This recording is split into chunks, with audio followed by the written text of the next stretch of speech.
Yes, the screen also still works great. So we actually have a chance now. That was probably the longest delay I've ever had between me talking about something and me actually getting it to set up. All right, so this is the proposal of the API surface, right? Lots of APIs, yeah. So how do you want to? Probably we should start at the actual writer type, I guess. I would probably construct it as we talk about the writer and its constructor and its static factory methods. Okay. Then we can talk about the options and state, and then all the overloads that we have discussed around property name, value, and things like that. In the remaining 5 seconds in there, probably, yes. Yes. Mm-hmm. Yeah. So we have one constructor on the JSON writer, and it's a generic type, so it accepts an I buffer error byte. And the constructor takes in T buffer writer and the JSON writer state. And the reason for the state is so that if you need to save something across async boundaries, you have that and you can get the state and pass it back to us. Now we have factory methods. If you scroll a little bit up which support inputs as a stream and input as a memory of byte, but not span, because we cannot have an internal implementation of span that implements the interface that we need. But we can have an internal stream implementation and a memory-based implementation of iBuffer writer, so we can write directly to those sinks by writing our own adapter. We can ignore the helpers, the escape helpers for now. Now, the writer gives you properties that you can access, which give you irrelevant information. One of them is bytes written. The other is what is your current depth. The other is current state, which is what you need to access and give back to us when you cross state boundary, just like the reader. Right. And then you have token type as well. Now, some of these may be unnecessary in the writer's context, even though I sort of mashed it with the reader for parity. For example, you don't necessarily need to know the token type because you just wrote it. But if you got a writer which has some state, then it might be useful. So why do I need to have state when I write to memory? Because I won't be doing anything async. Do I need to preserve the state? Why would you not want to do? Oh, you're saying it'll be a one shot. I see. You basically are saying that I may be writing to memory, but I still may be reading from some stream. Right, yeah. Okay, I see. You write the async. Yeah. Very expensive or async white space normalize. Right. And in any case, read a token, write a token. We would pass in default if you're one shot and you're doing synchronous. So default state. Just like the reader, where we didn't explicitly said that state is default. We explicitly tell you to pass it. The writer is doing the same thing. So how do I get the state that is at the beginning, like the default? Just default. Yeah. So just new up.json reader state effectively. Right. Or just pass in default. And if I don't care about state, so let's say I pass memory. Yeah.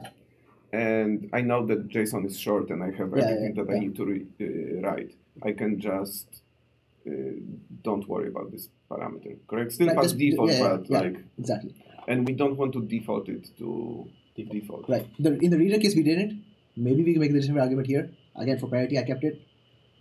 In the reader case, one of the things Jeremy pointed out was that we want it to be explicit that yes, you have to pass in state for async, and then when you get current state, you have to get that back rather than hiding it in a default. It's fine. It's it's an advanced API. Maybe it's better to be explicit and consistent. What's the value synchronous state? I'm lacking the context. Sorry, what? I'm lacking the context. What's the JSON writer state? What's the JSON writer is a static, and then the type that does the work and has all the APIs as a ref struct, which implements iBuffer, which takes a generic which implements iBuffer. Do the APIs on the state need to be public? Why isn't the state something completely opaque? So again, just like the reader state, which exposes things like max depth and bytes consumed, you need this as well. But max depth and optional is basically exposing things that you've already given to us. The only one that you, I guess, asking is bytes written, and that is if you need to know how much you've written, so to advance the async type. So again, the reader does the same thing, and it's necessary. So in the writer, the reader has bytes consumed and sequence position, because it's supposed to be only sequence as well. This one doesn't. So. Should the state be a nested type inside the writer? The reader doesn't. So should it be in reader as well? So that would be. I have not explored all the trade-offs for that. If that, given where we are in this cycle, there would be a change that we have to make on both. And since reader shipped for preview 1, if I were to make it, I would make it both. For now, I'm keeping it the way it is. If you have opinions, if you strongly believe it should be a nested type, and I don't think super strongly, but such a small type, and it's kind of like, it belongs to this type, it's so tight. Right. I don't know. It's not a big deal, I think. It depends, like, what namespace do we put this type in? System text JSON. And where are we going to put the serializer? Also this type. So this kind of... namespace. We should think about this one, because I assume that JSON serializer will be very commonly used at some point. And then we're going to have the whole namespace polluted with very complicated types that are by refs and take, spans and stuff. So for that, I would say once we have the serializer shape and stuff, we can revisit it and see if we need to hide this in our nested namespace. So one thing we could do is either kind of have, separate the very advanced types by namespace, or make some of them nested, and then maybe there are not that many. If it's just, JSON serializer, JSON writer reader, it's simple enough. Right. But if it's JSON serializer, writer reader, and 25 ByRef structs around it, then it kind of gets too big. So is your concern with 25 ByRef structs or 25 regular structs? Because you have other structs like writer options, exceptions, and all sorts of other things. Yeah, thinking about it, because right now the JSON reader state and the JSON writer state, they're both called JSON reader state and JSON writer state. But the types are UTF-8, JSON reader state and writer, but they wouldn't be shareable between if we added a UTF-16 or Rune-based one that was also specialized. So we should probably just move them to a nested type. They do meet the guidance of, we don't expect anyone ever to read properties off of the state. Why wouldn't they be shareable? Because they don't seem to have anything UTF-8 in them.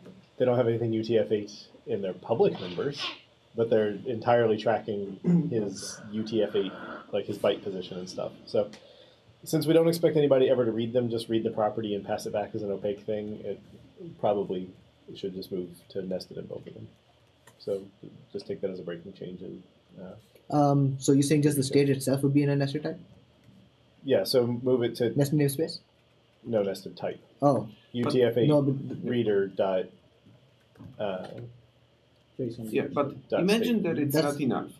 So let's say we do this, nest those two types, and we still end up with super busy namespace that we worry that people who just want to use the serializer will be confused about half of or 90% of these types. I would then just go to, sub namespace, and then the nesting is not that. Or would we put the serializer in system text JSON serialization? Maybe. So then that namespace only has like two things in it. Right. Well, that's what JSON.NET does, which has the serializer in a nested namespace. Okay. So in terms of options that the writer supports, if you scroll just a little bit, we have a bool formatted up the other way. We have the formatted bool, which is equivalent to pre-printed, or indent, minified, minimized, however you want to call it, we can rename it, whichever that you prefer. And then we have skip validation. And by default, formatted is false and skip validation is true. Now, skip validation, both of them are false by default. That's why they're named this way. Well, because when you say default, you get 0 of them. Yeah. So both of them are formatted via minimum. No. What other options other than don't format and indent properly would you expect? There are 3. There are easily 3. There's, I want you to use the minimum amount of white space possible. Or I guess there's minimum white space, which so is don't put any spaces between things. There's, you could want space, comma, comma, space, but not like comma new line. That could be a second option. I don't know if we would ever add it. Why would that granularity? There's, I want you to pretty print this, at which point now you also have what indentation level should go on, which maybe that's tracked somewhere else. And then there's the one that we talked about earlier, which is especially if you're taking one piece of processed state from the DOM, which we haven't made the API for yet, and passing it to the other. If you have a I don't care, just do whatever you want mode, then that's allowed to just take those bytes and copy them over without reading them. Plus, we could also add other options. So I think that there's more than bool. So do you want all that extensibility? Like I thought what you wanted was just like either we pre-print it for you or we don't. Right. Right.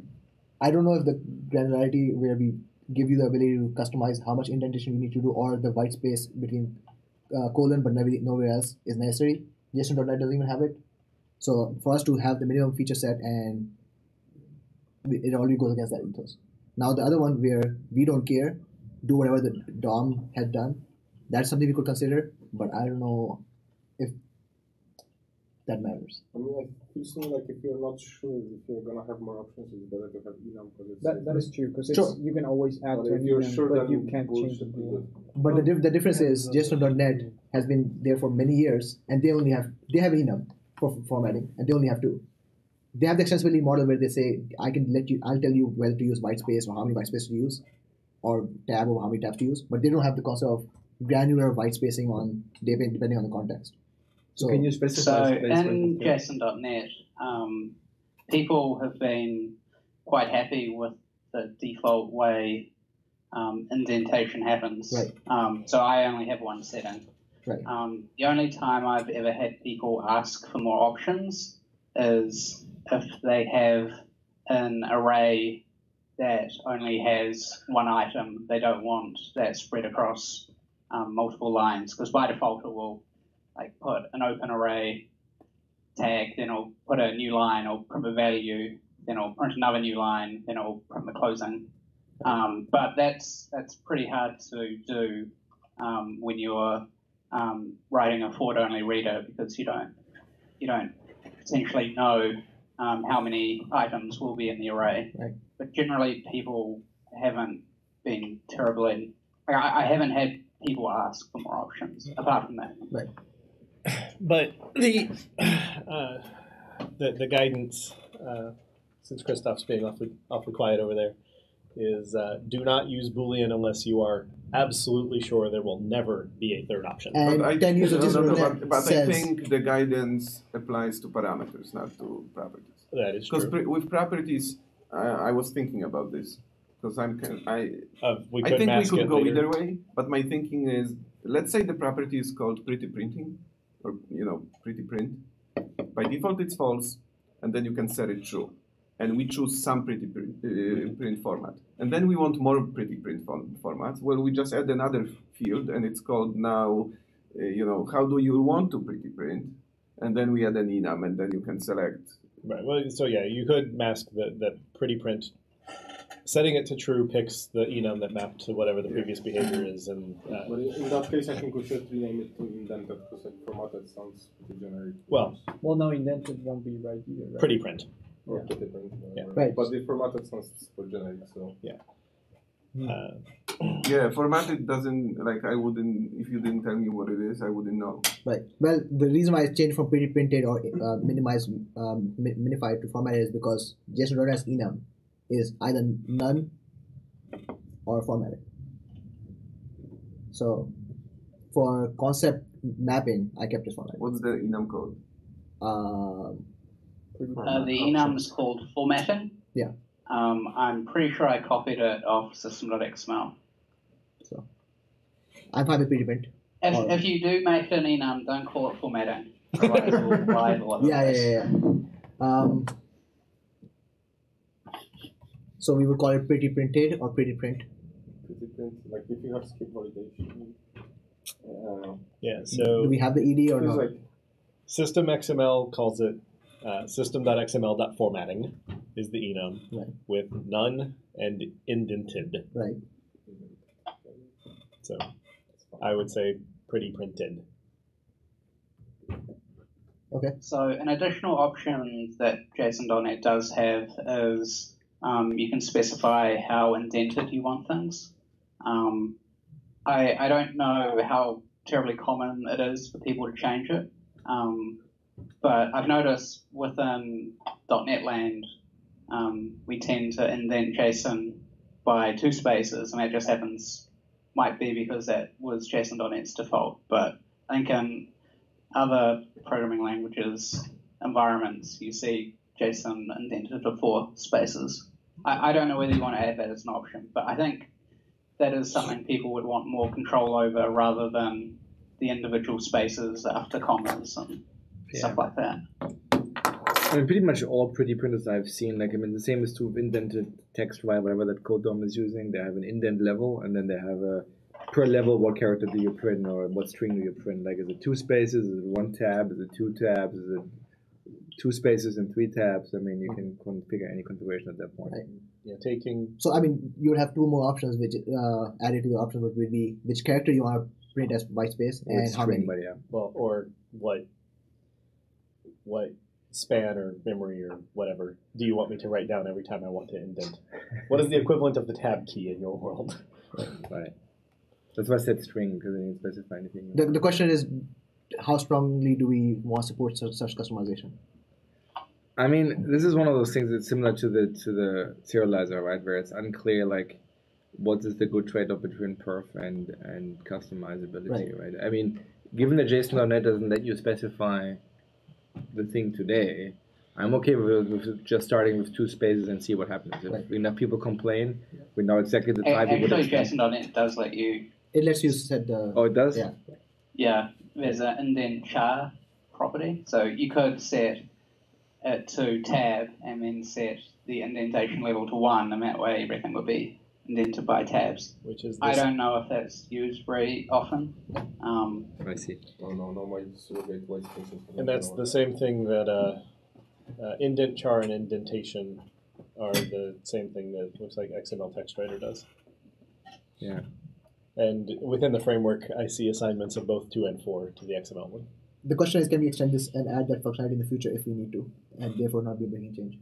Yeah, I mean, it would just be a property on that guy, I hope, right? So, in that We case, could I would just keep it simple, and Yeah. Right, people I would opt out will for need now. the functionality added later. Yeah. That's why I said, like, I mean, if our goal is to get feedback on whether people complain, then you need to not give it to them. Like, otherwise, you don't get the feedback. It's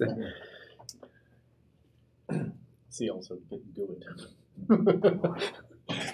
Sorry, this is Asan was on the other side of a conversation about this earlier. So, okay. Now, there's certain opinions or policy that the writer makes, and that's what I want to focus on next.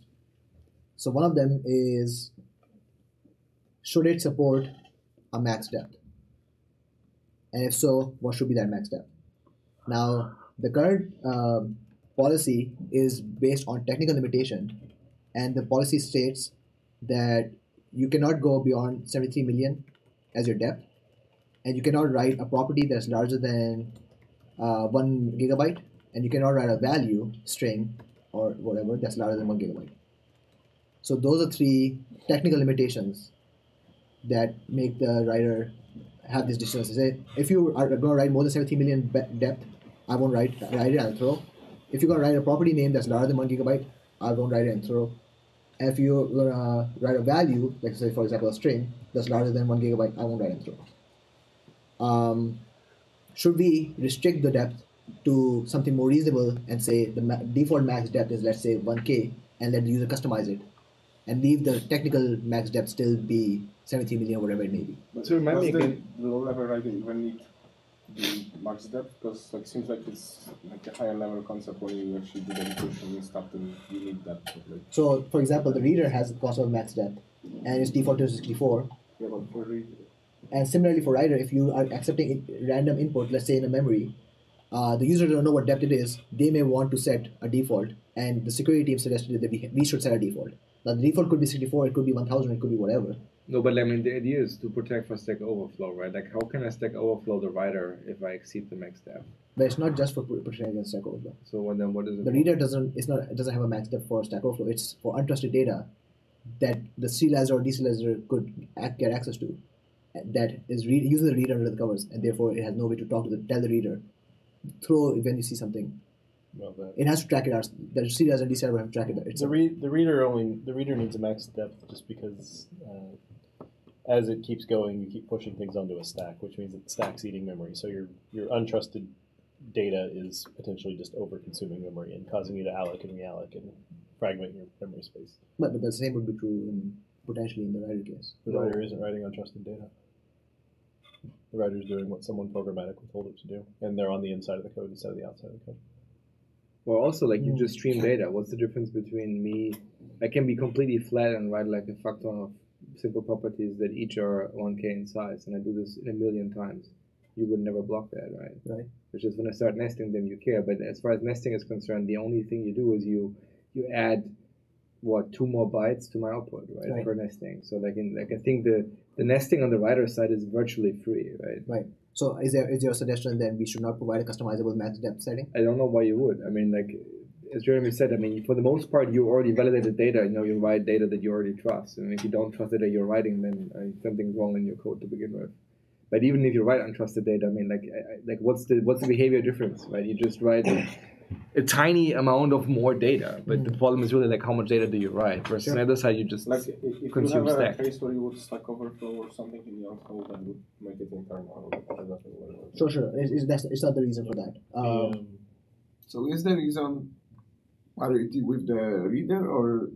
The 73 million is a limit that is dependent on what iBuffer writer's contract actually is. So I can talk about the 73 million other limits, but the setting a default, let's say 1,000 or 64, that was essentially provide the same functionality that reader has and mirroring that. So the fact that because that's being exposed publicly, this max depth. So we can remove that if that's what people think. So what does the limit come from? You just quoted. It's right. just like the buffer is minus some overhead, or what is it? So there was I started off by asking Christoph what the actual contract of iBuffer writer is supposed to be, because I was discussing earlier with Hassan with regard to the limit of it's essentially if indentation is on, and now you start running into questions of like, how many spaces are going to need to be written between now and when you're done, and can we ever talk about that much memory? And at 73 million, the answer turns into no. So it's doable even with this constraint. The concern is I want to reduce the chattiness to the interface, the iBuffer writer. So what I want to do is whenever you tell me to write a property value, I want to write it in one shot, which is give me the span. Let's say it's 2 gigabytes, and then I'll write all of it. Right. So a sane breakup of 2 gigabytes is what I said is you have 73 million depth, which is some size. You have 1 gigabyte of property name, 1 gigabyte of value. We can change this distribution a bit, where property name can be smaller. And then this way I can ask for a 2 gigabyte array and write it all in once. If we say no, there should be no limit, then what I would say is give me a 2 gigabyte array, I'll write all the indentation. Therefore, now there's no limit on depth. The depth limit is int on max. Then give me another 2 gig array, I'll write the 2 gig property. Then give me another 2 gig array, and I'll write the 2 gig value. So to avoid having to do these 3 calls and these checks on every common case, I said, okay, I'm only going to ask for the data once, the output buffer once. Give me however much I need. I'll pessimistically compute a really large amount and write to it. So that's where the limit is coming from. Otherwise, I have integer overflow because your depth is like 1 billion, and I have to indent 2 million plus the property length plus the value length, and now I have more than 8 max. So do you pay any cost for tracking this max depth? It's an in the whole, right? No, because I need it. It's I free, need it. correct? It's not free, but I do need it for pre-printing. I see. So if that's the case, I would just hide the property and just have some internal limit, right. And I would make it much smaller than 70 million. Right. I mean, so that was my question. Make any sense to like 70 million is either somebody has a bug in the writing code, right. or you being attacked, and it's not like you own the right. Right. I would say like 100 sounds like reasonable. So here's the question then: if we are especially making it smaller, should we then expose it as a customizable limit? And say we are maximum allowed 73 million, but we are going to default to 1K. And now you can change it to anywhere between 0 and 73 million. But it's just like, in general, we should have a principle of less APIs is better. If we can make it with less APIs is better. Okay. So then I don't understand why we would not set it to, 10,000, okay. Let's say, right? Or some large number that like no reasonable code should I would say exceed. 100 is reasonable. Like reasonable, but like if you set it to 10,000, like it sounds like it's the biggest number that anybody should have is like 30. Add 2 zeros and call it a day. Okay. So. Yeah. 1,000, 3,000, 10,000. The concern, especially that we can always make it larger. Yeah, we're MIT licensed. The concern is if we are opinionated and make, let's say, choose 1,000. Yeah. And then in the future, like one day. Yeah. In the future, we ask, we say, here's a max depth property. Does that not break people? No. If in the future we add the customizable max depth, and we have in the past accepted a size of 1,000, or because then they were we would just default to whatever our previous internal limit was. Okay. All right, that's fair. Or the answer is we're MIT licensed. You can copy the code and change the number 10,000. Okay, so one thing about skip validation, if validation was set to true, JSON says that property names within an object they don't have to be, should be unique. Should we, as part of validation, say, keep track of all the property names you've seen and throw, all right. No. Okay, good. If this spec says should, the answer is no. Right. I'm pretty sure that isn't in the spec. Like, I think you're allowed to have duplicate property names. That's why it said the spec says it should be unique, but it doesn't have to be. It doesn't enforce that for correctness. Is it validating any other things than this? Or? Right, so the validation, what it validates is if I say start right array, and then I say start end object, I'll throw, if validation is on. What happens if you like say property names the empty string is legal. Quote, double quote.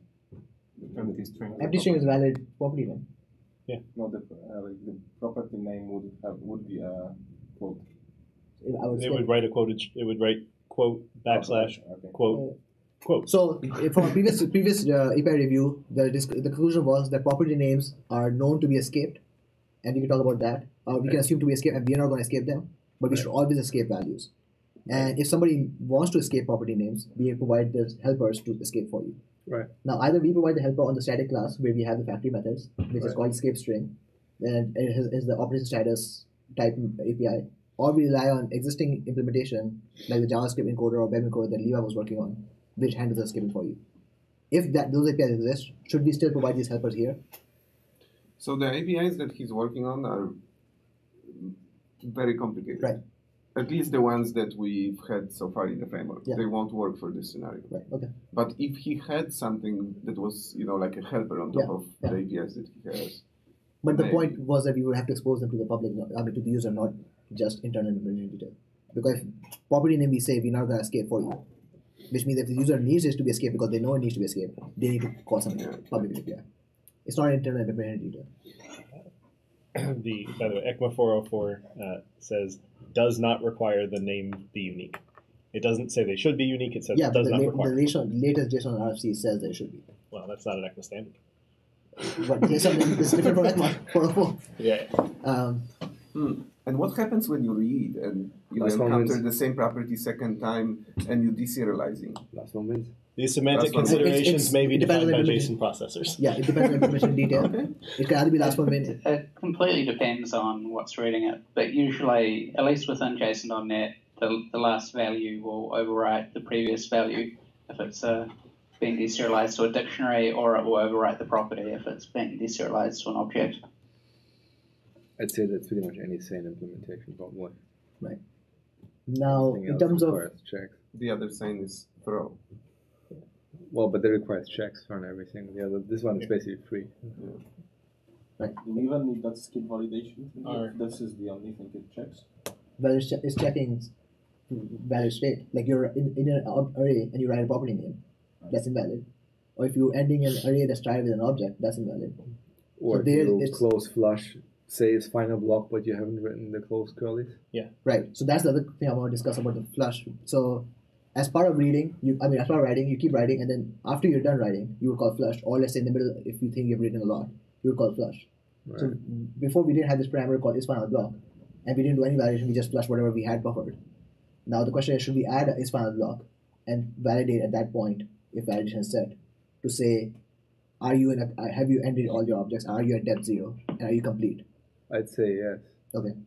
And only do so if validation is enabled. Honestly, why would you know? Why would you ever not want that? Validation enabled? Because I don't know the data. I know that I'm writing valid things. How much faster is it? It's faster. It's actually, I would. But is it like 5% or like? No. It's 20 to 30. And actually, special case, the case of you're not formatting anything and you're skipping validation as the fast part. Can I skip validation on per write basis? No. Only it's a global thing. Yeah.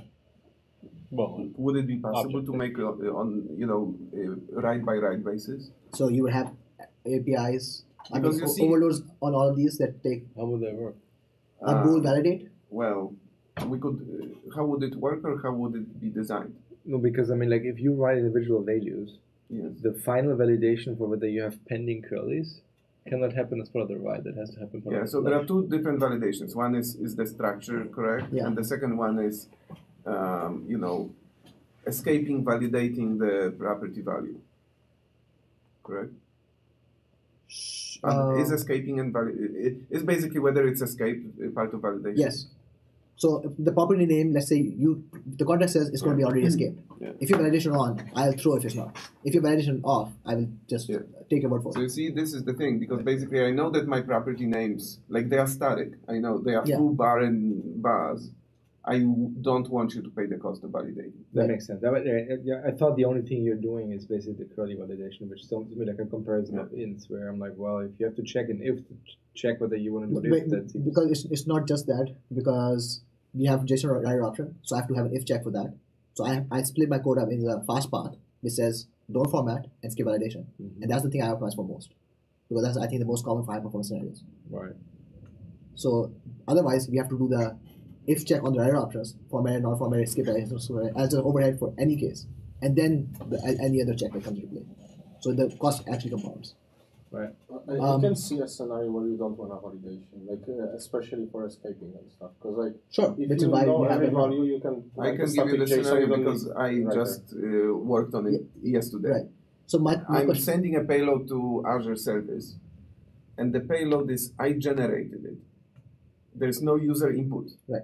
The user gave me they want to do this operation on the Azure service, and they passed me an enum with some settings that they why want don't to you do. have a string with the JSON?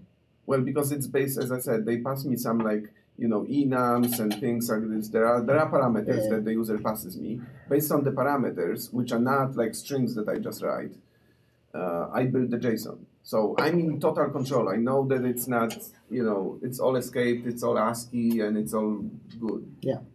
So why did you want method level granularity on validation? Because there may be mixed scenarios where, if I'm writing, some things, they are like mine. Yeah.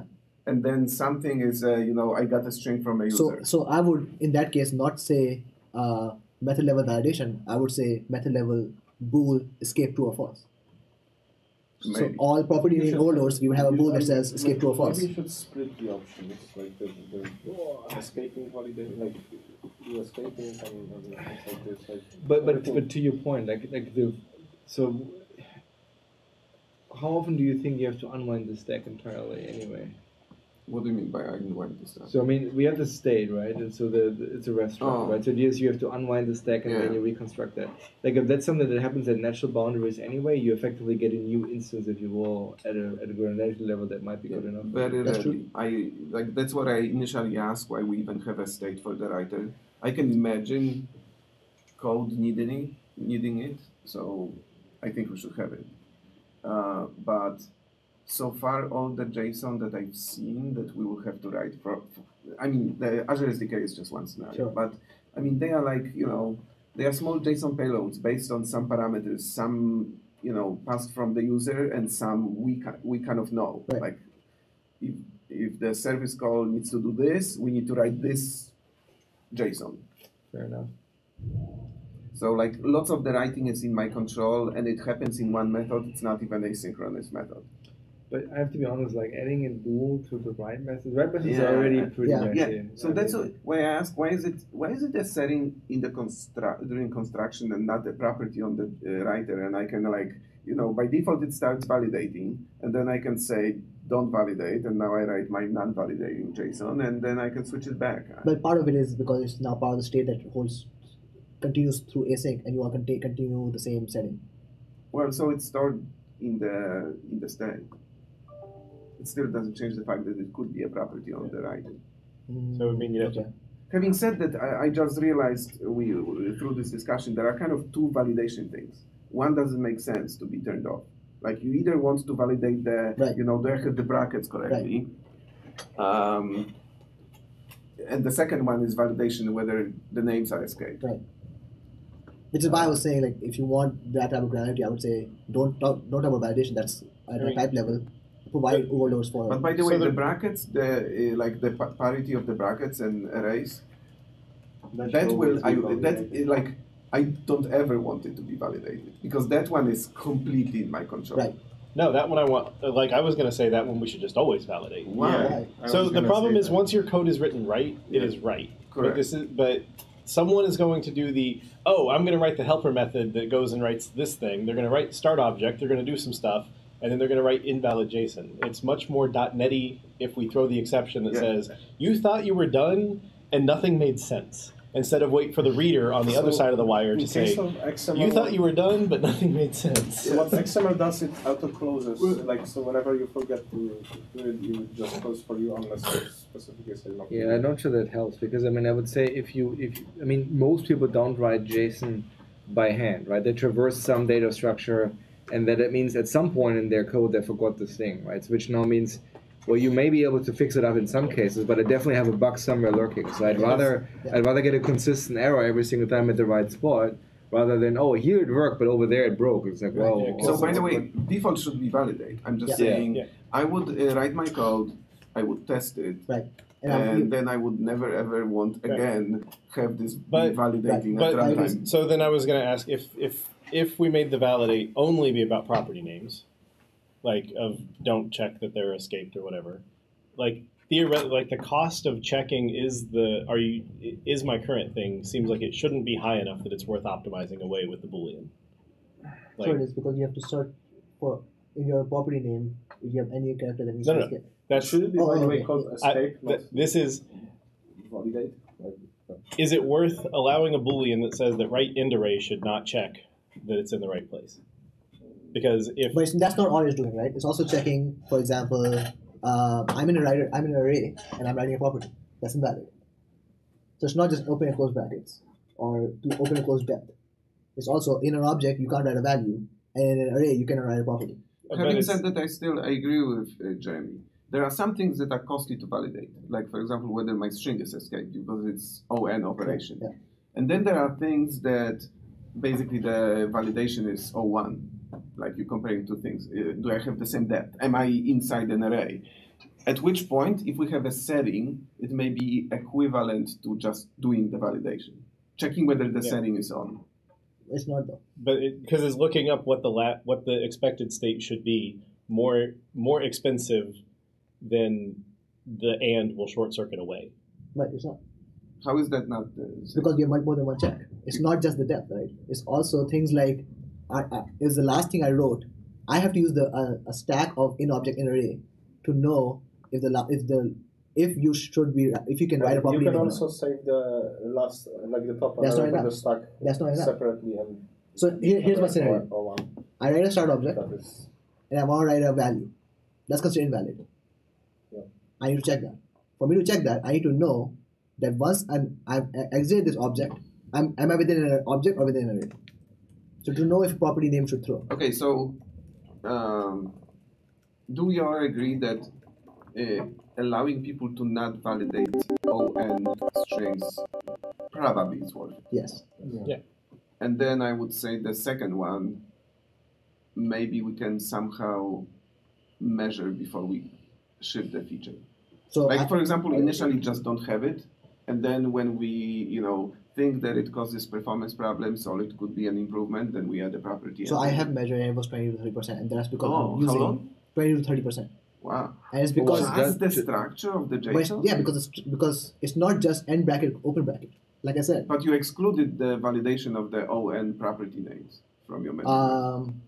Okay, no, I have not done that. Right. Okay. Yeah, that's But I have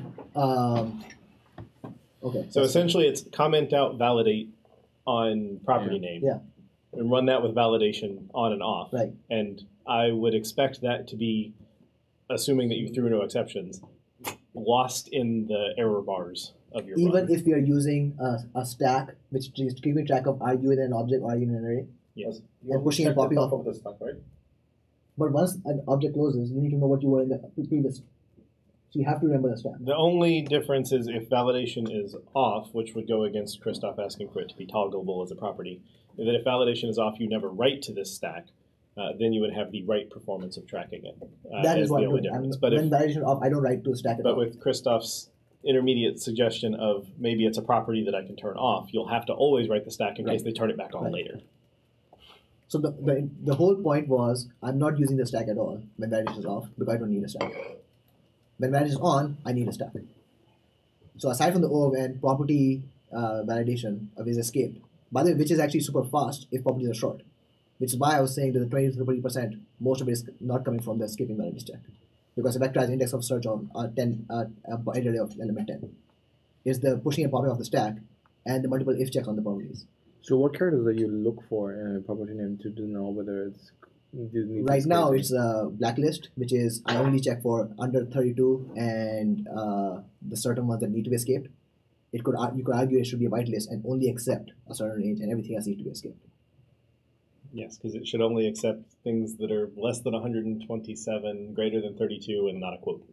Unless so the whitelist approach of checking will be almost just as fast. But it's not a performance concern, but it's right now I'm doing a blacklist check which says is it quote, is it backslash, is it single quote, and is it under 30? Yeah, so the correct one would be hard to imagine to how you would vectorize that though. It's the same sort because we can do vectorized range searches. So is it less than X or greater than Y can be vectorized. Right, and then you would only have to check on. And then it's just the weird the quote being in the middle. Sure. Yeah. So it's. But you could say if that's true, you just check for the quote, right? But that's you would quote. That would always be I don't know. Yeah. Anyway, point being that would be worthwhile to see how these would be split from the other one, right? Well, I wouldn't call it validation of the escaping rather than. Yeah. If we were to split it, sure. But if we were to split it, it doesn't make sense to have escaping as a property, the type level property as you mentioned, because you want method level granularity for escaping. So what's the value in splitting? Well, I think that's the thing. You should measure that and see what the cost is. If the majority of the cost is structure validation, I don't think it makes sense to split. Okay. No, if you could provide a global escape and you write the method for escaping, you can have both, right? No, but nobody wants for a global escape. Well, either want granular or validation. But I think so. Maybe I'm not understanding. It seems like there are two different settings. Let's call it structure validation and name validation or string validation. Sure. The structure validation seems to be like something that you initialize when you construct the writer, because it doesn't make sense to switch it on individual writes. The other one is only possible on individual writes. Right. So it seems like they would be two different properties or two different settings.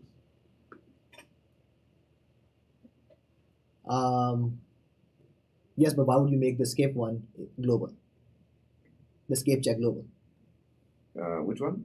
The escape check validation, why would that be a global property rather than granular on every method? Well, we don't have, that's what I'm saying. We wouldn't have skipped validations. We would have validate structure, validate strings. So why would you want validate strings to be a global property? Oh, I wouldn't. Okay. Well, I don't know. I don't feel super strongly. I don't know how performance I could win by basically changing it between calls to write. Okay. But wouldn't the default, in your case, be you turn it off entirely? Well, the default would be I turn it off, but then from time to time I have a string that I got from the user passed me to my method. So maybe we should have a method escape. Yeah, like in this case, I could do it manually. That's true. Or I have a property on this thing and I just change it. But if it's a user supplied string, like, why would you not just escape it? Why would you rather fail at that point? Right. I see what you're saying. I would. You're I would not even pessimistically want escape. validation. Yeah. I would want to escape it. Yeah. So, which is why we have the helpers that says escape. Yeah. If you know that it's untrustworthy. Yeah. So, James, do you assume property names are legal already, or do you escape them? I escape them by default. The difference in my API versus this API is writing property is its own method. So you would write a property and then you would write the value, which makes it easy to have an overload where you pass in a Boolean to say, do you want to escape this property name? And then if I'm in a case where I know the property doesn't have invalid characters, maybe for example, I'm serializing property names on an object, and when the reflection and I build up the contract of that object happens, I scan the property names and determine whether they could be invalid or not. And if they are always valid, then I just pass them false, and I skip the overhead. By the way, I just thought about a reason why I would want this to be a setting. Because if I escape myself, it will result in an allocation. If you escape it inside, you can avoid allocation. Yeah, because I'm just wondering if it should be like we could put it as a parameter here. If what we're concerned about is the property names, you could have the tailing optional parameter of escape true or false, because really it feels to me like we shouldn't be assuming property names are legal. Like we're taking a string from a .NET concept and we're moving it into a JSON concept. We should not assume that the caller speaks JSON. But that we only assume so if validation has turned off, which means the user explicitly told us assume. Well, but you were gonna are you throwing or escaping if they give you a? I'm throwing. Right. If validation is on. Yeah. And it's not escape. Right. So I don't think that property name should be validated. I think the property name should be transported, and that means that you should escape them when you need to, and not if you don't. And we can have an option that says like, just trust me, just write this down. Yeah. So that becomes a tailing optional parameter in this thing of like, assume escape. The property name is escaped. Or like bool escape. Yeah. And then by default it's true. By the way, that James brought a good point that maybe we should split instead of. I think the last API said put them together. Well, so the whole reason that we have these APIs together is for performance. Again, the point was to bulk as much writes on conceptually what the user is supposed to do at every granularity into a single API, so the chatting is reduced. Honestly, by splitting it, we are going back. I think if we go back to this, like, validation doesn't make sense. If property names, you either write them trusted or you auto escape. Right. Then I think we don't need to split it. If the expectation is you want to split it, then I think you need to have a method that it does write the property name, right? Otherwise, the caller has to allocate some magic somewhere and then copy it over again, which seems weird. Sure. In which case, I think auto escaping is honestly the thing that gets us out of most jail here. Yeah, I think what Jeremy suggested, we just add the third parameter, we default it to, make sure that everything is correct, and if I don't like the perf of it, I just pass, something else than the default. I wouldn't do a default argument, I would do another overload, mainly because of adding extra checks. So, yeah. I mean, the default one, or the one that doesn't have a parameter, it needs to be the safer one. So, Sure. So you're gonna, in order to get the speed up of checking, you're in the one that you had to check. But does the if actually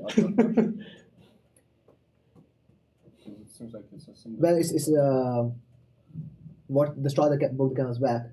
The fact is these were highly tuned and optimized for performance. And every additional check we add, for example, we have the same problem with UTF-8 format and parser, where we have a default channel format. And those checks hurt performance too much to the point where someone who wants to write high performance would never use them. No, but I don't understand the performance argument, because today you have code in there that says if skip validation is on, just write the value as is. Right. Otherwise, do vectorized scanning. Somebody else, instead of doing that, you would say write property name, right? And auto escape while you're doing it. So you have the same if check as today. It's just that your implementation. Well, let's add the parameter, and then at some point you may do an experiment, add one of the overloads without the parameter, and see whether it's faster. Sure. Because we can always add those overloads. Okay. So at every API that takes property name, we would take escape or not. A rule that says escape or not. Well, the escape would not only escape property name, but everything that you pass in. Gotcha. It basically is like, I know what I'm doing, or please make sure that. So But in if you APIs, have a default value, can you later add the overload without the argument, or is it gonna be? It needs to have the same semantics as the default of the default. So if the default is the safe thing, which seems .NET-y, then the overload wouldn't be an overload. It would be a write array unescaped, right? And so now the new word says do the faster thing, and now we don't have the which is true and which is false. so if we have property name and value, are we escaping both when that thing is true? Yeah, I think I'm either like, we can kind of keep adding knobs and tweaking it more, but I think it's enough to basically say, do it fast because I know everything, or the moment I don't know anything, just So make sure. here's the thing. It's a little weird because most of the things that you can write don't have things that need to be escaped, right? Like all the numeric overloads, right? The only thing that can be processed is the property name. It's only until you get to the write string, it's like, oh, therefore the property this means two things. Make sure that everything is correct. So here's an alternative. If it's a float, it's gonna be correct, unless Ati wrote code incorrectly. So the alternative is we also provide a write property API, and that has the bool true or false for escaping. That is how JSON. Right. And that way, people who don't know about untrusted data will use that slow API, and they break up the write property, write value. And anyone who knows can continue to use the fast APIs that merge write value, write property. How much does that result in ginormous API additions on your end? No, because it'll be one more API. It'll be write property name. No, but you have already a write array that's like 12 overloads. Keep everything the way it is. Okay. Add a new API called write property name. Well, how do you write the value of the array now? We have write value APIs. We already have write value APIs. In case you're in an array. If you scroll down, write value APIs already exist. And they only write the value, no. Yeah. I see. And they'll go from throwing to checking. And write property, we have one API which has the bool escape. And that's, if anyone cared, they will always call that API. I think But then I would need to write a property name and then write a Again, or we solve it by the only thing that has the ambiguity. API that does that. The only thing that has ambiguity is write string. So maybe that one just gets 2. No, but I also don't like having the bool overload for all these APIs. For a scenario where it's not high performance. These APIs were meant to be high performance. Otherwise, why would we even have them? Like the write array accelerators that you call them. Why would they add bool overload? You're saying the ones that take name and value are designed to be the fast path, right? So that means those ones would never. They would always consider the thing provided as is. And if you want to actually auto encode, you have to call write property name with just the name, and then write value with just the value, and then that's just the way it is. Because I think that a user will be like, oh, I want to write this. Oh, I can do in one line of code instead of 2, and they'll call it because it's one line of code instead of 2. But that is the trade-off. I work. So I'm thinking, for example, I'm in this meeting, so I would know how to use this API that you just described. I'm now thinking about all the engineers not on CoreFX team, but in Azure SDK. We would have to explain to them there are these 2 APIs. They are very different ways of writing properties. One you write a property, and the other one you write both at the same time. One is validates, one doesn't. Which one validates, which doesn't? It's not super clear. Yeah. Well, so here's the thing. Where's the confusion? We have write property name, which takes a boolean, which escape true or false. Because I don't even see this property. Okay, I just look to this. I look at this method, and I'm like, oh, awesome! I can write, and I use it. And this is not validating. Yeah. You found somebody who was using this API. They were calling this one. You're like, oh, that's how you write an array. well, it turns out you actually don't know what you're doing, and you're just copying the way I see poorly it, implementing samples. the cost of, because we provide these APIs that are supposed to be faster, we're saying now make them slower. No, I would then remove these APIs altogether. So maybe the confusion is you assuming that the difference will be large. I find it a bit suspect that one boolean will make a difference. I was not talking about necessarily performance, just the API shape becomes complicated. And how the user has to reason about all the APIs together becomes complicated. Why is it complicated? There's just an overload and it's defaulted. Honestly, though, like instead of doing that, I would honestly just have a mutable property on the writer. That avoids most of the problems. The problem with this one is if I want, in general, maybe. I mean, because what? Okay. Should this be called like write array property or something? Because like it seems to me like if I want to have a JSON which is only an array, I cannot do it with this overload, right? No, that's when you use write start array. Write start array, write end array. This is write a closed array. Yeah. So I don't think a property on the writer would make sense if you're using it from a perspective of the serializer. When you're using a serializer and serializing objects, it can be a mix of objects where you know the property name is safe, but people could also have dictionaries inside their objects, and in that case, the values of the dictionary keys are coming from user-defined data, and you'd want to continue to escape those values. Yeah, so I was going to think if it gets used, if you write coroutines or helpers or whatever you want to call them, like this is a struct.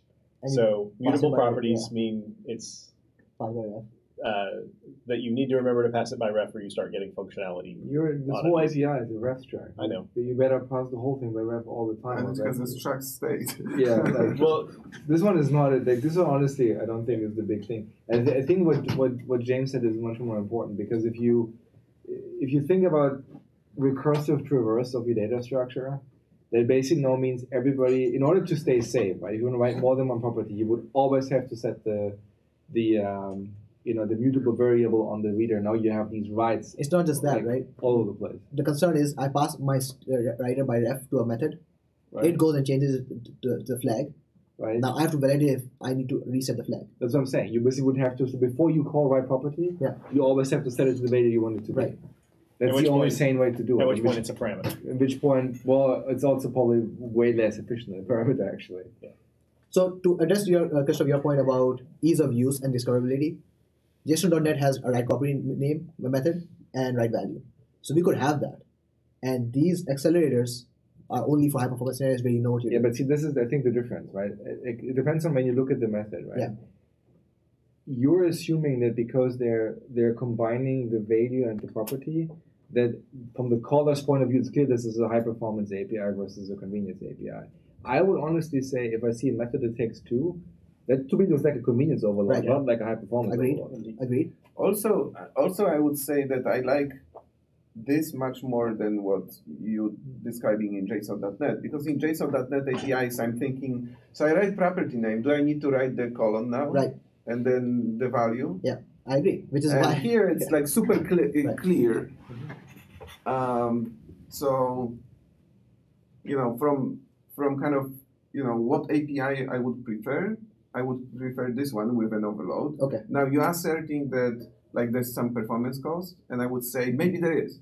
Sure. We should at some point measure. Sure. And I kind of understand there's some time pressure that you're under right now. So I would just first do the ones that just take the Boolean, and then in the future, if we want to improve performance, we can always add those that don't. And will the Booleans have a default value? The Boolean would have a default value, yes. And the default value should be I'm doing validate. I will make sure. I mean, the writer will make sure that it's all correct. The writer will and escape I can pass on the way false. I can pass true. I guess we have to make it to say like I know what I'm doing. And then the global validate skip validation becomes validate structure. It's about the structure. I still think it should be called the write array property, because Like, what if I want to write the 2D array of numbers? It all works. You have a right start array. Yeah, but, I cannot use the overload. Is there a packed form for the root object I'm writing as an array, and it's just numbers, and I have 12 numbers, and please just go make this whole thing work? Yeah. What's that one? Oh, I see. You're saying one that doesn't have a property? Yeah, I want to write 2D array as a JSON. Or I'm writing into an array. I want to go write this array of integers as the third thing in the array. So I've already written the first two things. Now I just have this array of integers. I want think you to just write it down. You are saying two different things. So There's two things. One is the whole object is, which I had as an array of int, and I want you, JSON writer, go make this happen, and then I'm done. And then the other one is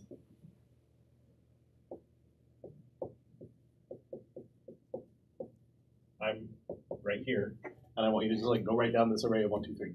Sure. But the right arrays that you have all take a property name. Right. But I don't have a property. I'm not a property. I'm just a value that is an array. I want you to write the open, all the things with commas and the right. So for this, you will provide right value overloads that take int array, whatever. So you have the right value. Do you have those overloads? I don't have them. Right. That's what you would do. You would not rename the array API or like whatever. Well, no, you would have a one write array method, right? Because that just seems like your write arrays then would also be write value overloads. That you've given a span of things. Clearly, that means you want them to be an array. Oh, I see what you're saying. No, you would have a write. Yeah, you would have a write value that takes an array, right? That's what I'm saying. Yeah. You have a write value that takes array of bool, array of datetime, array of whatever, and they will do what you said. Yeah. Okay. That might be. So is the conclusion we are adding those? I don't. But what's the difference between that and write array? The write array takes a property name? We said for values, they're all called write value. That's the difference. Right. Because they're all values, right? Okay, but you have a write array that will write an ordered thing of int. Right. But you don't have a write value that writes an ordered thing of int. And the only difference between write array and write value then is that it takes a property but that's really that it's write property and not write array. It's about the particular value of the property and not the arrayness of the thing. The arrayness is about the value. So maybe maybe write array should be write property, and then there should be all the complicated overloads of all the properties. So we have write number, write null, write boolean. So would that be write numbers, write booleans, write nulls? No, write property, and you take different overloads for different things. Yeah, why do we call them actually? Why do we have the type names in the name of the method and not just overloads? From previous API discussion, that was the case. And why did we decide it? Because for disambiguity between things like strings, let's say I'm gonna write datetime, and then I'm gonna GUID, they're all strings of JSON strings, and then numbers is write JSON numbers, and these are the .NET types.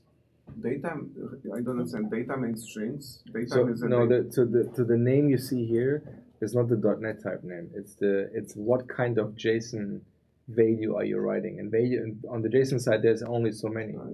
And so for example, if you have an overload for a double, well then you still write a number. But if you write a I understand. What was the datetime thing? You still write it as a string. I missed that. I didn't realize that we don't have actually names for every single type. But I would expect names for types of JSON things. That is a property. I would expect either everything to be called write value, and it has an optional extra, what is the name of this? Or all the things that are currently write value would be overloads of this that are missing. Because if I see write number and write value, and I have a number, like I can figure it out by the calling of one of them takes a property name and the other one doesn't. But I don't think the API shape lends itself to saying write number is if you're writing a numeric property. So you're saying change write value to write number and write string. Yeah, or it's write string property. Write key value. Write number property. Because the difference between this one and write value is that it's a property. But really, you can tell that by the number of parameters that were passed. But I would not have write property, because it's basically if you pass in a name, clearly we accept the property here, right? So, but I would agree with you that I this is 11 million overloads these ones of are not value. consistent, right? Until write comment. So all the write values should be equivalent to what the property name ones are. Correct. So it would be the right number, right string, or. Yeah, I'm fine with that. Another thing I noticed, the reason I initially asked the question, I noticed that property name is called property name, But property value is not called property value. That seems. What property value? You called it value instead of property value. Because property value is confusing. Is it? Is it the value of the property name? No, it's the value of the It's the property. value of the property. Yeah. Property has a name and a value. Okay. Fair. So then, when I noticed that, I was like, well, maybe we can just not call it property name, but rather call the method right property. But then you explained that that would be not. Any reason why we can't call a unambiguous. property just property name just property? Maybe. I will be fine with that. Or just name. Well, name we suggested last time. People said it's unclear that it's a property name. Yeah. But I mean, if you have a string property, I don't know what else it would be. That seems very unambiguous. And it's shorter. And then if you have property and you have value, I mean, there's only so many ways you can interpret that, right? I would leave it as property name. Like, the only thing that hurts is the width of his lines of code. I don't expect anybody to call these named. And if they do, whatever, they paid 4 extra characters. So you suggest that we call it value, property value, the second parameter. I'm fine with it as it is, actually. But property name and property value are fine. I mean, honestly, I can live with that too because, quite frankly, it's the second argument, right? It seems like, well, I already told you we talk about properties here, so how much more information do We you moved need? into the property overload. The naming of the grade value is weird. For what? The naming of the grade value APIs, I think, is not consistent with what we have above. Because you have grade number, grade string, and then grade value that can write a string or a number. Yeah, so that's what that's what we would change all the right values to right number, right? Yeah. Yeah. So they're just overloads that are missing. The above are key value pairs. The other one is just Yeah. So we would change it to right value, right boolean, right number, right string. Yeah. Yeah, so all of your, so you'll have the right string grouping that has read-only span of byte, the right string grouping that has read-only span of char, and then the right string grouping that doesn't have a first parameter. So there is a problem with this, which is now I say right number, and if I select, it tells you int or if I press 18 5, overloads. now I cannot pass the name. I kind of like, the order of the parameter changes. It's better for IntelliSense to parameters always be in the same position. Yeah. If they are. So you're saying I don't know if it's property or value. So you start with right number. Right number, and then so property name being the second parameter. It's backwards from how people think of it, but Christoph's suggestion is make the It's value for always be in the same discoverability. But either way, somebody will complain, right? If you order I think property name as a second parameter is very strange, so I would not do it. Right. I'm just saying the problem that would result if we combine right value and right string or number is that now the parameter order would not be consistent. I think that seems fair though because I don't think that's a problem. Because it should be right property string and right. It's just like you need to know beforehand that you have to put the string first if you're talking about a key value. Unless we call it right string and then right string property. Unless we do. And in which case they become name and value because we said property in the name of the value. Or why not just write property and then it takes a property name and a value? Because we want to say what JSON type you're writing. Yeah. Because when you write property, what's date time? What do you write date time as? String. I honestly think it's the lesser evil to just say values and two different. But I also there's another thing that I don't like about them being overloaded. They are two different things. I'm doing two different things. I'm either writing properties or I'm writing values. So I'm not like, I want to write something. I don't know yet what. I'm gonna just type right number and then decide what to write. But these are the only two things you write in JSON. That seems like pretty fair to me. So Christoph, are you arguing for right string being the property and right value being the string, or right string and right string property? Well, are you asking me what the names I would prefer? I'm just saying that I think there are two actions that I want to do. I either write property or I write a value. Right. Either you know you're an object different. and you're writing property, or you're an array and you're writing value. And now we would kind of combine them, make them into overloads. Now the overload is not consistent. Yeah. So I think if we think having the destination or the transport type be in the name is important, I think that it's write string and write string property. And because then the method group is the overload layer. It tells you the concept things, and the overload is the different kinds of things that we can turn into strings. One of them is about writing a string. One of them is about writing a string property. Otherwise, it's write value and write property. Well, you could also just say we call the other ones write string, and then we call the major ones write string, maybe, whatever. Like it's just say you have two different overloads. Sure.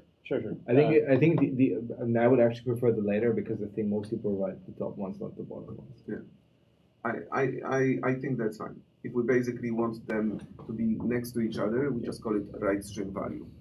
Sure. Yeah. I'm fine with that. Yeah, that seems fine. My concern is if one of them is called write value and the other one's called write string. Yeah, like I want to write a string, and but no, I'm in an array. I want to write a string.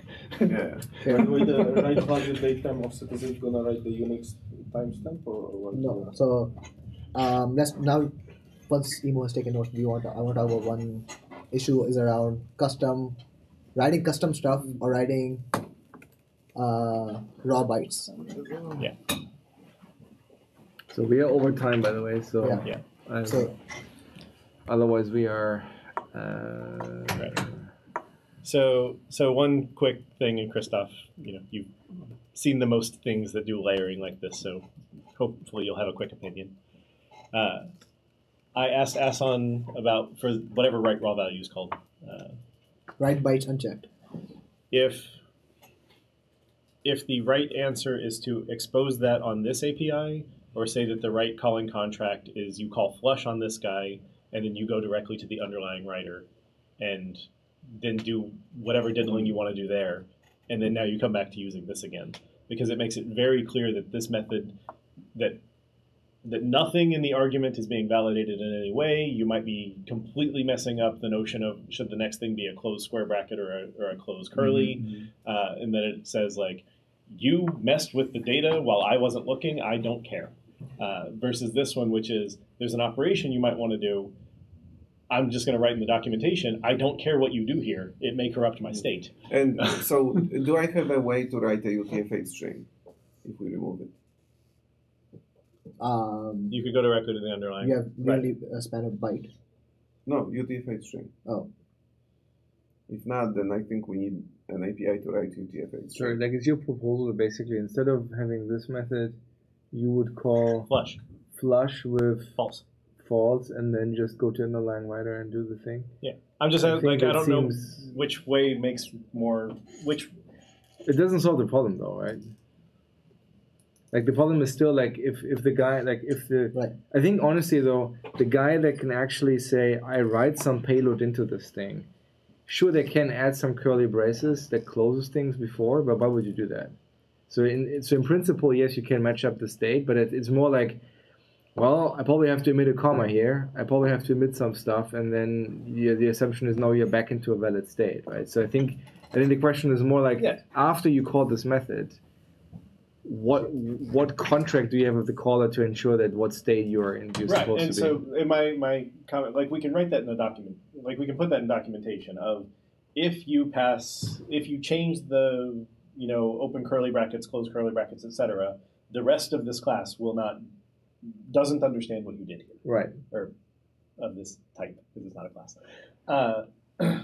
But if we don't have this method and you go directly to the writer, that's even more clear that clearly this doesn't understand what you did when you were talking to the writer. And I'm okay with either way. I just wanted to ask the question. So do we have, can you show me like a write string? Do we have an overload that takes span of byte? Do we? Write string that takes Takes everything. All combinations. Okay. So we would not remove this one. This is not the one that you want to remove. No, you're talking about this one, okay. Right? This is There's write byte unchecked, which is I will just give me the bytes that you want me to write, and I'll write them. And now you have messed up with my internal state. Yeah. You could have written an open quote that you didn't terminate. You could have written an open curly. So this one is basically equivalent. No matter what we do, it can mess up. Right. There's no, like, it can mess up. So my here. question is does that belong on this type, or is that you can access the writer directly, do whatever you want? I think the writer directly is fine. So it's basically, I agree with you. It's clear that... I don't know how that solves the problem, though, because, I mean, like, you still have to have some notion of saying contract of, like, if I call this method or if I go to underlying buffer and write directly, well, what do I have to do to make sure that when the writer continues, I'm in a sane state? Right. Well, this API doesn't solve this problem. So a way to solve this problem is we discussed this is by providing an argument that says here's the modified state after I've written. So user tells me I've written whatever and now I'm in this state now. Carry on as if you're in this state. So if we design it, we should add this method. That's what. But now we don't have it. Now this method is basically equivalent to doing what Jeremy said. Yeah. Therefore, I would not have it here because it just may imply that it does something more. Yeah, all I'm saying is that I would go a step further and say, like, just enumerate the things that can happen. Because, I mean, like, the question is, I'm not sure you need the state thing. I think it might be okay to say, well, depending on when you call this method or when you call the underlying writer, if you're at the beginning of, like, if you just wrote the property name by itself, okay, I interpret it as a value. If you're doing this after the array was opened, I will make sure I insert the comma for you or whatever. But like you're responsible for not closing the fucking array.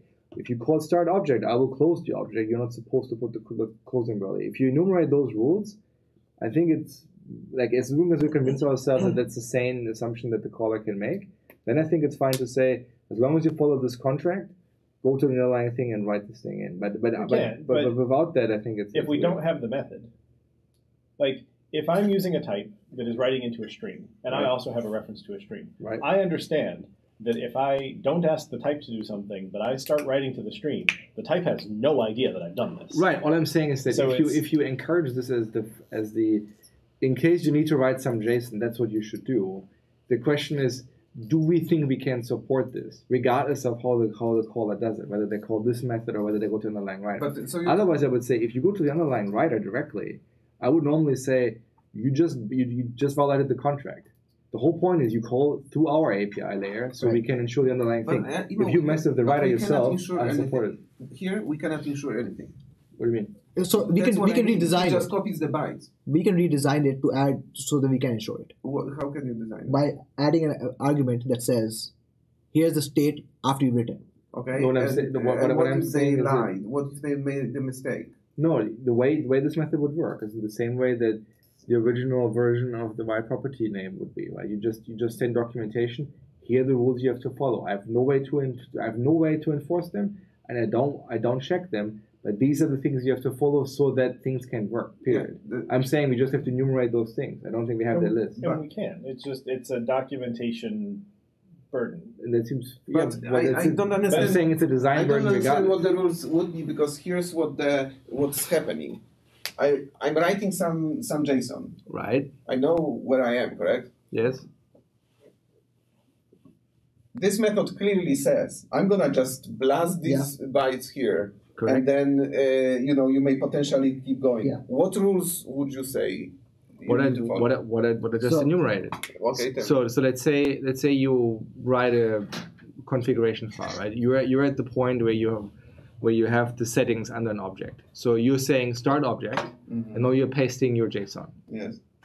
If you call start object before you call this method, you cannot put in the closing curly brace. You have to call the other method because otherwise we will have a violation in our structure. That's one rule. How is that not super clear that if you opened object and you wrote bytes, you need to close object? And besides, what if your bytes at the end have close brace? Then you don't need to close the object. Actually. No, you do because otherwise the thing has no way of knowing you did it. And then if you call flush with this final block true, we throw an exception and say you violated the structure, even though your JSON document is strictly speaking correct. That assumes that we have this thing that can tell you that we can control and communicate back that Ason is talking about what's the state. No, if it's also true if you remove the method and you tell people in case you ever need to copy and paste JSON, do it to the underlying writer. But I think then that's super duper obviously clear of what you ask this type to do is start an object, and then you go to then you call flush. Then you go to the underlying stream and you do some stuff, and then you call end object, or you call flush final, And either like you call end object, well now there's too many close curlies, and now the read on the other side is going to fail. Or you call flush final and it says you called start object, but you never called end object. What did you do? If you go directly to the underlying, I'm going to call it stream, then that's very, very clear that this guy's state has been violated. Yeah, but the concern is that you are encouraging that behavior for something that could be very common, when we could do a better job at validating, and we should encourage. Yeah, we can only do a better job validating if we have this hypothetical API. Sure. Okay, well, let's design it and bring it to the review. Yeah. No, I would go a step further. Like I would say, what I would do is I would remove this API, and I would tell people don't mess with the underlying writer. As soon as you tell people like you can mess with the underlying writer, the onus is on us to enumerate what the boundaries of that contract are, right? Which is more or less the same thing that what the documentation would say for this method, right? All I'm saying is that you cannot encourage people to do this magic thing behind the back without telling them what the rules are, that you have to ensure that they don't violate the rules of the rest of the system. I buy the. Initially, I understood you that you want this method here. No, I'm just saying, you're like, basically saying we shouldn't even have this backdoor. No, because Jeremy said that you would remove the method and instead tell people to go to the underlying writer. I'm saying like you have to, like no matter where the method is, you have to decide what the rules are so that the resulting system is sound. And whether you tell them to do it here or here doesn't make a difference at that point. I would not do it at all. I think there are real scenarios. There's one easy difference. Which is? So you write start array. Mm-hmm. So if we have write bytes unchecked and you call it, right, and you write nothing, this object now understands you wrote something and says, I need to write a comma now before doing the next thing. So this is, you did nothing and that violated the contract. But if it's you go to the underlying stream and you write nothing, you did not violate the contract. So they actually differ on white space and who's responsible for writing the next comma. If he's written an object, or if he's already written a thing in an array, he has not put the trailing comma. You want to write raw, one of the two places has to write raw, or has to write that comma. So like essentially it comes down to who owns writing commas and when who changes the comma state. Well, it's also when is the comma written? Yes. Is it written before I write 2 or after I write 1 in your example of 1, 2, 3 arrays? In 1, 2, 3 it can't be written until you write the 2. The comma between the 1 and the 2, because JSON, the spec, says you cannot have trailing commas because it's the stupidest spec in the world. No, when you close the array, you could write in the same location. I don't know how you implemented this JSON writer. You could always write a comma because it's simpler. You can't write in the same location. Why not? The buffer could have already had to internally flush it because you had to rent some space and tell it you're done. I don't know that you have flushing and that you have buffers.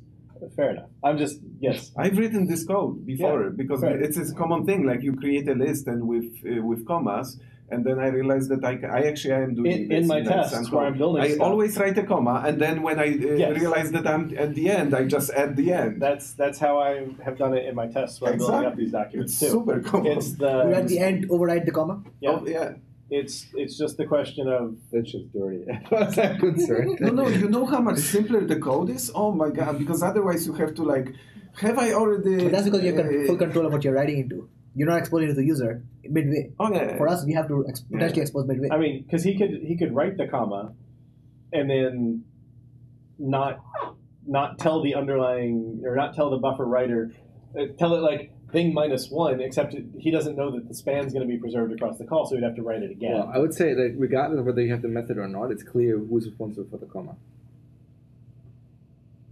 Well, but the clearness changes whether or not you have the method. Sorry, what? The clearness potentially changes. I don't think it does. Like I think if you have the method, clearly the onus is on you to write that comma. Right. Like, so, clearly, because you're the only one who can actually do it. Versus if I'm writing the underlying buffer, well then clearly that the onus is on me to write the comma because I'm the only one who knows that something was written. About this scenario. I think it is a real scenario. I already have static JSON and I'm writing an array and I want to just blast massive JSON as a array value. And so let's say I called JSON. This does violate your printing array, and I do actually have an array, which is again like. But I think that's kind of implied too. Okay, and now method name. I want to write. Oh, this closes the array, correct? So no, I want like array start, and maybe I write 1, 2, 3, and now I have an object and it's a massive, JSON payload. If I say JSON write bytes, who adds the comma after 3, and when? Clearly the JSON writer. But like when? Before this method, during this no, method? when the method is called, the first thing it does is write comma. Yeah, exactly. Because this one? Yeah. Well, then this one is not just blast bytes. Yeah. It has it has logic. Well, because but argue that it has to do that, right? Yeah. No, because you're writing in an existing JSON document that has to remain sound. Right. No, because you already know you're in an array. You already know you have written values into this array. Because the thing that would be the most transparent and easiest to write and also solves the white space problem of if you ended up just calling write with just white space of now our type is generating illegal files, is if the answer is this method does nothing other than write directly to the underlying writer. And if I want to write... If you're here, you have to write comma 3. No. And then you do not put a trailing comma because he doesn't understand you did anything after the 2. Yeah. His state is still here. Basically what I'm doing, what I would have to do, or I would expect it to do, is my static JSON that I just want you to blast, actually it starts with a comma. Yeah, or he makes 2 calls. One, write bytes, comma, write bytes, static JSON. So why? Because he needs to know whether or not he's the first thing on the list. In what scenario would you want to write raw bytes and not have it start with a comma? And not what? Not us inject a comma before it. Yeah, I don't see a scenario for that. Well, like never. That makes no sense, right? Because like we know when to add comma. The only scenario where you would ever call this method is if you have existing JSON. Right. That existing JSON, by definition, is not from that document, right? So why would that have a leading comma? Yeah. So basically, what I think we could do is this method is not write bytes. Yeah. This method is write value. Yeah, that's exactly what it would be. It's write value. It's not write bytes. It happens to be bytes, but you basically treat it the same semantics. No, because it could be property. It could be a part of an object property value, and I would still write a comma there. This is not write value. This is write pair. No, this would be write object, right? You would have to have in order for this to be valid, the guy that writes the byte array has to start with an open curly brace. You can't just. I'm in the context of object. So I have one object here which I've written already. Yeah. You only have an object with one property. Well, in that case, I would say you. Now when I write a property value. Yeah, in that case, I would say you have 2 methods here. You have write property. Write raw property. And write raw value. Well, write property with just bytes. Why? And then you have write value with just bytes. With just bytes. Why? Because then it's clear what you expect the contract to be for the surroundings. But I do the exact same thing in both cases. I'll inject a comma and copy what you've given. And one of them you throw if you're not in an object, and the other you throw if you're not in an array. Exactly. So, but then this rule needs to be followed then, which is you cannot write an unclosed. Oh, yes. No matter what. Yes, you would. Well, that's what value. That's why the method is actually write value, except I give you the bytes. But write value cannot contain unclosed objects or arrays. Yes, because value cannot contain unclosed values cannot. And yes, you can absolutely cheat if you're an array, and you can totally write 17 items at once. But I would argue that is exactly the context. That's why I said earlier we need to be clear what the context is. If you write a partial object that now let's say requires three closing braces, look, this method as it's defined here cannot work because the writer is not in the right state. Is a value. This is not a value. P1 is a value. If you had your quotes, yeah. Without a quote or with unpaired quotes, it's not a value. It's not a JSON value, but these are. But now you're overruling the term value. Sorry, what? No, it's a JSON value. It's according to our. No, because a value needs to be something that follows a property name. Yes, and all of these can follow property name. What does an array have? Hold on. If this thing is a value, this cannot be preceded by a property. I didn't say that this is. You said this thing is a value. No, I didn't. Where? He just. No, he wrapped it in curly braces. Open curly. Okay. Quote property name. Quote close quote colon. Property value. Okay. Close. So basically, we let you copy values, and we trust that you put the right bytes in. I think that's honestly the best contract because that means you cannot have unbalanced construct and and it makes it. There's one thing that it doesn't allow you to do, which is maybe I'm creating a massive array, and some values I wrote using our overloads, and then I want to copy like a chunk of values even in array. We don't allow it. If it's not validating other than which because state it's not the value. But we're not. The whole point is it doesn't validate. You can have commas in between your bytes. It's fine. We're not going to validate it, right? Yeah. So you can. So you can cheat. What the API says is you should not do that. Yes. What the implementation will do is, I'm trusting that you only wrote one value, or at minimum that you did not change my state. Yes. But I think honestly that's also fine because you're not creating unbalanced state this is the key rule, right? For the writer. Your thing of writing more values in an array doesn't break this rule. This is the rule that we need to take. Yeah, honestly, that's what I said earlier. We need to be clear what the rules are. But they're not multiple. There's one is you are insert the comma before your data, and second is depth change. Yes. But then you can reason about the state, right? Right. Yeah. And since we said write value, if it's called write value, and or write value raw or whatever, then this means I need to write down my comma if I need to because of my object state. And I am assuming that you did not write white space or nothing because white space and nothing are not values. Yeah. So I have to stop the stream now because I run out of battery. All right. All right. Thanks, guys, online. I will publish notes later. Can we not do this? No.